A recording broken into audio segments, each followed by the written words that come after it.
I'm Anthony G. Martin, and this is the Liberty Sphere Report.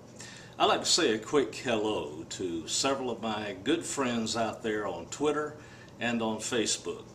Let me mention, first of all, the fine ladies of the Twisters on Twitter. And I'll tell you, these ladies are fierce defenders of liberty in our country today. And if you're on Twitter, you should look them up. The Twisters. Fine ladies who have taken it upon themselves to be on the front lines for liberty on Twitter.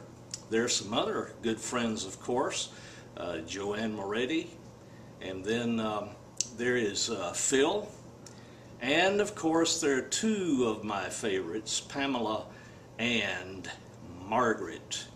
And as I have told you in the past, I will mention more as time goes along. But now to more serious issues. Now, from time to time, members of the esteemed left wing accuse me of writing about issues of no significant consequence, that I report news stories that aren't really news. Well, I wonder if the minions of the left wing have ever really taken a cold, hard look at their own rag, the New York Times, which once was the gray lady of journalism, a stellar example of objectivity and balanced reporting. That day is long gone. This newspaper is nothing more than a shill for left-wing causes. And today we discovered that the New York Times published classified documents leaked by WikiLeaks. These classified documents put American lives in danger at a time when we can ill afford it. We're facing dire straits in the Korean situation. We face growing conflict with China. We're still involved in two wars, in Afghanistan and Iraq.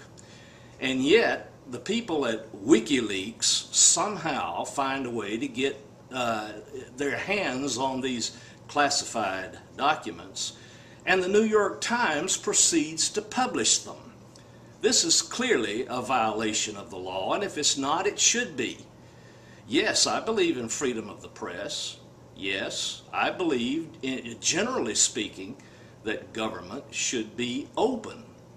But my friends, there are certain cases where things cannot be disclosed.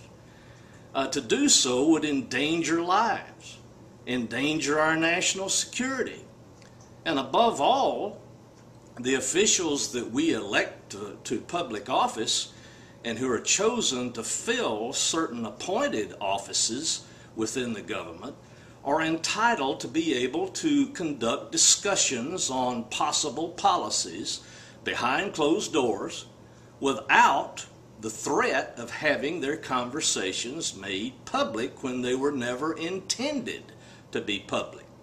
This is only common sense. And yet WikiLeaks and the New York Times throws responsibility to the wind and acts in an entirely irresponsible fashion. Now, somebody in the middle of this terrible scenario should go to jail. They should face charges.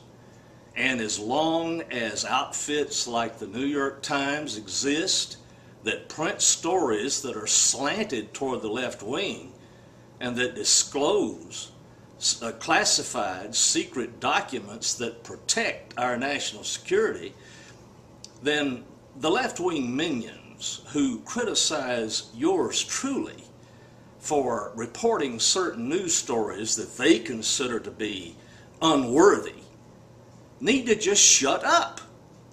Don't you agree? I knew you would. Thank you for watching. This is the Liberty Sphere Report. I'm Anthony G. Martin.